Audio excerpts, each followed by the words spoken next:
ہم نے انسان کو محنت اور مشقت ہی میں پیدا کیا. محنت، مشقت، تکلیف یہ ہر انسان کا مقدر ہے، کرنی ہی ہے. فرق صرف یہ ہوتا ہے کہ کسی کی مشقت اور محنت جسمانی زیادہ ہے، اینٹیں ڈھو رہا ہے غریب، کسی چلا رہا ہے. کسی کی محنت مشقت ذہنی زیادہ ہوتی ہے، بیٹھا ہوا تو ہے آرام کرسی پر، ریوالونگ چیئر ہے بڑی آرام دہ، لیکن اس کی جو ذہنی مشقت جو وہ کر رہا ہے. جو جسمانی مشقت کرتا ہے وہ رات کو پاؤں پھیلا کر سوتا ہے، چاہے روٹی بھی پوری نہ ملی ہو، لیکن اسے پتہ نہیں ہوتا رات کب گزر گئی. اور یہ دوسرے جو ہوتے ہیں انہیں رات کو بھی نیند نہیں آتی، مخملی گدیروں پر بھی نہیں آتی. انہیں ضرورت ہوتی ہے ہپنوٹکس کی بھی، سیڈیٹیوز کی بھی، ٹرینکولائزرز کی بھی، یہ ساری چیزیں وہاں چلتی ہیں، اس لیے کہ ان کی جو کوفت ہے وہ کسی اور قسم کی. لیکن بچا ہوا کوئی نہیں ہے. محنت، مشقت قرآن نے اتنی قسمیں کھا کر اللہ نے کہا ہے. ہم نے انسان کو، یہاں کسی انسان کی تخصیص نہیں ہے. محنت، مشقت، اور اس محنت مشقت کے ساتھ اس میں غالب نے ایک اور رنگ داخل کیا ہے، اس کے ساتھ غم بھی. مثلا حیوان اور انسان میں کیا فرق ہے؟ بیل ہے، کولو چلا رہا ہے، مشقت تو وہ بھی کر رہا ہے. بار برداری کا اونٹ ہے، بوجھ ڈھو رہا ہے ادھر سے ادھر تک، محنت تو وہ بھی کر رہا ہے. انسان محنت بھی کرتا ہے، مزید اس کو رنج اور غم جو سابقہ اس کو پیش آتا ہے. بیل کو پتہ بھی نہیں ہوگا میری کو اولاد بھی ہے، نسل بھی ہے، وہ کوئی بیمار ہے، کس حال میں ہے. گائے کو بھی اپنے بچے کی خبر ہوگی، وہ چھوٹا سا جب ہے دودھ پیتا ہے، اس کے بعد اسے کیا پتا وہ کہاں گیا کہاں نہیں ہے. انسان کو جو تکلیفیں جھیلنی پڑتی ہیں، پھر جو غم جھیلنے پڑتے، وہ حیوان کے لیے نہیں ہے، یہ انسان کے لیے. اسی لیے کہا غالب نے کہ قید حیات و بند غم اصل میں دونوں ایک ہیں. موت سے پہلے آدمی غم سے نجات پائے کیوں؟ تو یہ مشقت اور غم دونوں کو شامل کر لیجئے. انسان کا معاملہ حیوان سے بدتر ہے اس پہلو سے. کبھی کسی بیل کو، اونٹ کو وہ صدمہ نہیں ہوا ہوگا کہ بیٹا نے سینے تان کر کہا ابا جان آپ چھوڑیے، آپ کیا باتیں کرتے ہیں، آپ دقیانوسی باتیں کرتے ہیں، اب زمانے کا رنگ بدل گیا. وہ جو بوڑھے باپ کو جو اس وقت صدمہ پہنچتا ہے، یہی ہے وہ جس پر میں نے اپنی جوانی کھپائی ہے، جس میں میں نے اپنے آپ کو انویسٹ کیا ہے. آج یہ میرے سامنے کھڑا ہو کر کیا کہہ رہا ہے. اور یہ تو میں نے بڑی ہلکی مثال دی ہے. گالیاں دینے والے بھی ہیں، ماں باپ کو قتل کرنے والے بھی ہیں. مرتا نہیں ہے بڈھا کہ یہ مرے تو مجھے یہ ساری جائیداد ملے اور مجھے آزادی حاصل ہو. اے انسان، تجھے مشقت پر مشقت جھیلتے ہوئے، محنت پر محنت کرتے ہوئے ہی آگے بڑھنا ہے، اور پھر اپنے رب کے حضور میں پیش ہونا ہے. یہ اور مصیبت ہے. کسی اونٹ اور کسی بیل سے محاسبہ نہیں ہے وہاں. اس روز کہے گا کافر کاش میں مٹی ہوتا، انسان بنا ہی نہ ہوتا میں، جسے آج ہم بہت بڑا شرف سمجھ رہے ہیں، شرف انسانیت. کاش کہ میں مٹی ہوں، یہ انسان کی حیثیت مجھے دی ہی نہ جاتی کہ میں آج یہاں کھڑا ہوں جواب دے کے. حضور نے فرمایا کل نفس یغدو فبائع نفسہ فموتقھا وموبقھا. ہر انسان جب صبح آنکھ کھلتی ہے، رات کے سونے تک وہ اپنے آپ کو بیچتا ہے. کوئی جسمانی مشقت اپنی بیچ رہا ہے، شام کو 100 روپے لے کر آیا ہے، اس نے اپنی جسمانی محنت بیچی ہے نا. کسی نے اپنی ذہنی محنت، ذہنی صلاحیت بیچی ہے، چاہے وہ ڈاکٹر ہے، چاہے انجینئر ہے، کوئی اور ہے، وہ اپنی ذہنی صلاحیت بیچ رہا ہے بیٹھا ہوا اپنے کلینک میں، اپنے آفس میں. بائع نفسہ، اپنے آپ کو بیچتا ہے. یہ بیچنا تو ہر ایک کا ہے، ہر شخص بیچ رہا ہے اپنے آپ کو. کوئی بدبخت وہ ہے جو یہ ساری مشقت جھیل کر بھی رات کو جہنم لے کر آیا ہے. مشقت بھی جھیلی اور لے کر بھی آیا آگ کے انگارے، اس لیے کہ حرام کاروبار کیا. کوئی وہ ہے جو اس مشقت کے بعد اپنے نفس کو جہنم کی آگ سے چھٹکارا دے کر آتا ہے. بیچا، جائز جگہ بیچا، جائز طریقے سے بیچا اس نے بھی، محنت اس نے بھی کی، مشقت اس نے بھی کی، لیکن اس نے اپنی مشقت کے نتیجے میں اپنے آپ کو برباد کر لیا. تو جب آزمائش میں کوئی پڑے گا تو پتا چلے گا نا کہ کھرا ہے یا کھوٹا ہے. آزمائش میں نہیں آیا، امتحان میں نہیں آیا، کوئی تکلیف آئی نہیں، تو وہ کھرے اور کھوٹے گڑمڑ رہیں گے، ملے جلے رہیں گے. دودھ کا دودھ اور پانی کا پانی جدا نہیں ہوگا. کیا لوگوں نے یہ سمجھا تھا کہ وہ چھوٹ جائیں گے صرف یہ کہنے پر کہ ہم ایمان لے آئے اور انہیں آزمایا نہ جائے گا؟ ہم نے تو آزمایا ہے ان سب کو جو ان سے پہلے آئے. تو یہ تو یوں سمجھیے کہ اس راستے کا ایک مستقل معاملہ ہے. جو آئے سوچ سمجھ کر آئے کہ یہ شہادت گاہ الفت میں قدم رکھنا ہے. لوگ آسان سمجھتے ہیں مسلمان ہونا. جس نے کہا آمنت باللہ، ہم نے آزما لیا. سچ مچ کا یہ ہم پر ایمان کا دعوے دار ہے یا جھوٹ موٹ کا دعویٰ کر رہا ہے؟ یہ سچ مچ کا عاشق ہے یا جھوٹ موٹ کا عاشق ہے؟ ظاہر بات ہے کہ امتحان نہ ہو، آزمائش نہ ہو تو کیسے ان کے مابین تمیز ہوگی؟ کہہ تو دیا سب نے آمنت باللہ. اب ذرا تھوڑی دیر کے لیے ہم بھی اپنے گریبانوں میں جھانکے. ہم بھی کہتے ہیں نا اللہ کا، ہمارا ایمان ہے اللہ پر، آخرت پر، رسول کا عشق کا بھی دعویٰ ہے.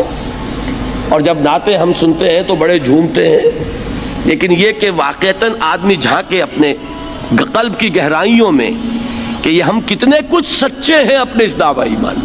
جہاں کوئی معاملہ آیا، اگر ہم اس دین کے اس حکم پر عمل کرتے ہیں تو اتنا نقصان ہوتا ہے، اس حکم کو پیچھے ڈال دیں تو اتنا نفع ہوتا ہے. سچ بتائیے کہ ہم میں سے اکثریت کا فیصلہ کس بات کی طرف جائے گا؟ دین کا حکم پس پشت، دنیاوی مفاد وہ مقدم. تو معلوم ہو گیا کہ ہمارا یہ دعویٰ جو ہے اللہ پر ایمان کا اور آخرت کے یقین کا جھوٹا دعویٰ ہے. کیوں اللہ کی طرف سے یہ چیزیں آتی ہیں؟ دیکھو، کوئی مصیبت تم پر نہیں آ سکتی، نہیں آتی مگر اللہ کے اذن سے. وَمَن يُؤْمِن بِاللَّهِ، اور جو شخص اللہ پر ایمان رکھتا ہو، یہد قلبہ، اللہ اس کے دل کو ہدایت دے دیتا ہے، اس کے دل کو سکون عطا کر دیتا ہے، وہ راضی برضائے رب ہو جاتا ہے. اس میں شکوہ نہیں رہتا، اس میں شکایت نہیں ہوتی، اس میں تلخی نہیں ہوتی. کیوں ہو گیا، کیسے ہو گیا، کیوں ہو گیا، نہیں ہونا چاہیے، نہیں. یہ سارا جو پیچ آدمی کھاتا رہتا ہے نا، اندر ہی اندر وہ جو پیچ کھا رہا ہے، یہ سب پیچ سے نجات مل گئی. پہلی بات یہ کہ یہ اللہ کی طرف سے آزمائش کے طور پر آتی ہے. آزمائش، میرا بندہ اس پر صبر کرتا ہے یا نہیں، یا میرے خلاف بکواس کرنے پر آمادہ ہو جاتا ہے.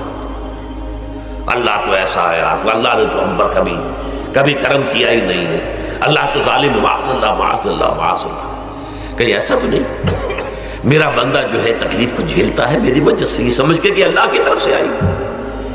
یہ سب جو ہے یہ بہت بڑی کامیابی ہے اگر انسان کو حاصل ہو جائے. اور اس صبر کے نتیجے میں دو اور باتیں پیدا ہوتی ہیں.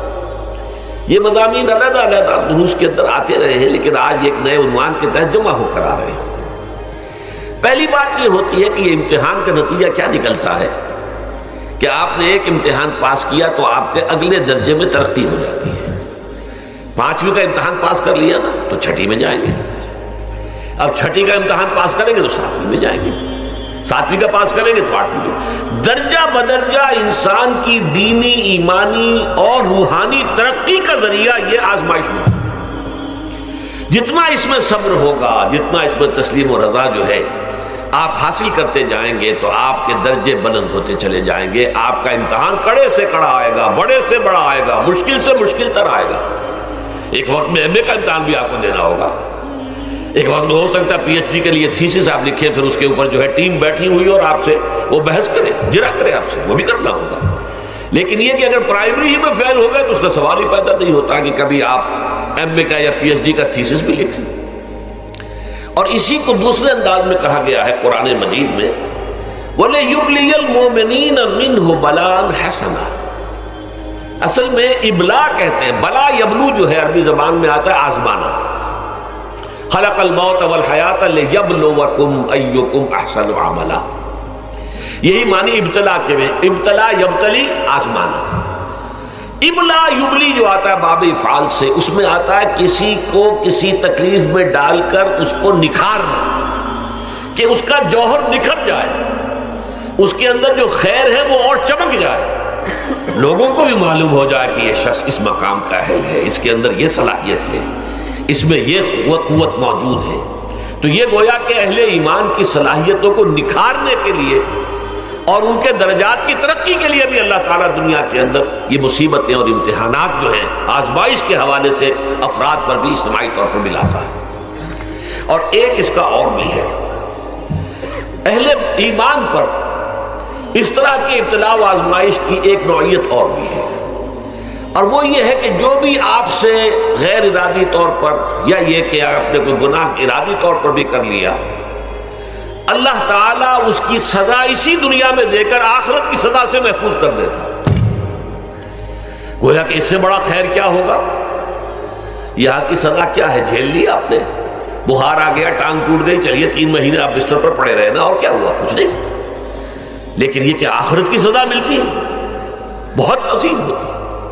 لہذا کفارہ بناتا ہے اللہ تعالیٰ گناہ، ان جو بھی گناہ ہو گئے ہیں، غلطیاں ہو گئی ہیں، ان کا کفارہ اللہ تعالیٰ بندہ مومن کے لیے. حضور کی ایک حدیث ہے، اس کا متن مجھے اس وقت یاد نہیں ہے، کہ مومن کا معاملہ عجیب ہے، اسے کوئی تکلیف پہنچتی ہے صبر کرتا ہے، اس کے گناہوں کا کفارہ بن جاتا ہے، اور اگر کوئی خوبی ملتی ہے تو اللہ تعالیٰ کا شکر ادا کرتا ہے، اس کے درجات بلند ہو جاتے ہیں۔ تو یہ معاملہ جو ہے اللہ تعالیٰ کی طرف سے بندہ مومن کے حق میں خیر، کہ در حقیقت اس کے ان گناہوں کی پاداش کہ جو اس نے یہاں کر لیے ہیں یہی دنیا میں دے کر دھو دیا جائے، پاک کر دیا جائے۔ جیسے آپ کو معلوم ہے دھوبی جو ہے کپڑے کو بھٹی میں چڑھاتا ہے، گرم پانی میں ڈالتا ہے کہ ڈالتا ہے تاکہ اس کا میل نکلے، اس کے آگے پٹکتا بھی ہے ذرا اس کو تاکہ وہ میل اچھی طرح چھٹ جائے اس سے۔ اسی طرح اگر دنیا میں ہمارے میل چھٹ جائیں، دنیا میں اگر ہمارے گناہ دھل جائیں تو یہ بڑے نفع کا سودا ہے، بڑے نفع کا سودا ہے، بڑے نفع کا سودا ہے۔ اس اعتبار سے آپ غور کیجئے کہ اگر یہ حقائق ہمارے سامنے رہے تو کیا کوئی تکلیف دنیا کی ہمیں بھاری محسوس ہوگی؟